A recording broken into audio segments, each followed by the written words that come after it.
World cup जीतने वाली team को $42 मिलियन मिलते हैं, लेकिन फीफा ने सिर्फ कतर 2022 साइकिल से ही $7.5 बिलियन का रेवेन्यू जनरेट किया था। और सबसे शॉकिंग बात तो ये है कि फीफा एक नॉन प्रॉफिट ऑर्गेनाइजेशन है जिसके पास ना कोई प्राइवेट स्टेडियम, ना कोई फुटबॉल क्लब और ना ही कोई प्लेयर कॉन्ट्रैक्ट है।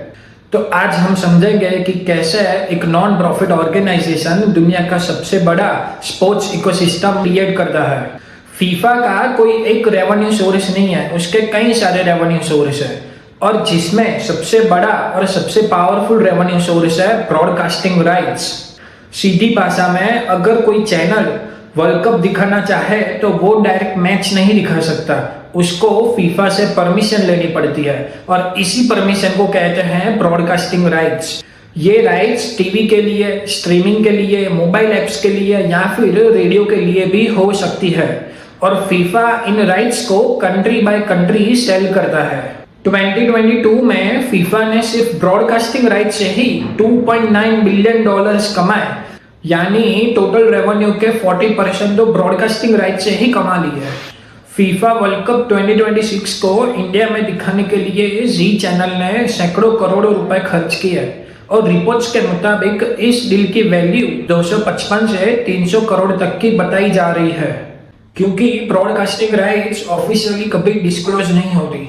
अब आता है उस इनकम सोर्स पर जिसके बारे में लोग कम बात करते हैं और वो है लाइसेंसिंग।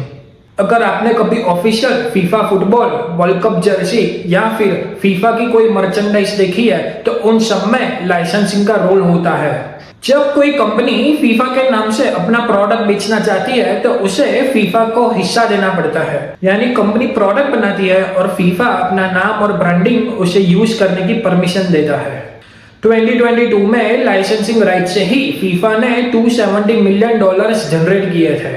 अब समझते हैं आखिरी रेवेन्यू सोर्स जो कि है टिकट्स और हॉस्पिटैलिटी। कतर वर्ल्ड कप 2022 में 34 लाख से भी ज्यादा दर्शक मैदान में आए थे और स्टेडियम की एवरेज कैपेसिटी 96% थी। और इसके अलावा फीफा वीआईपी एक्सपीरियंस भी सेल करता है।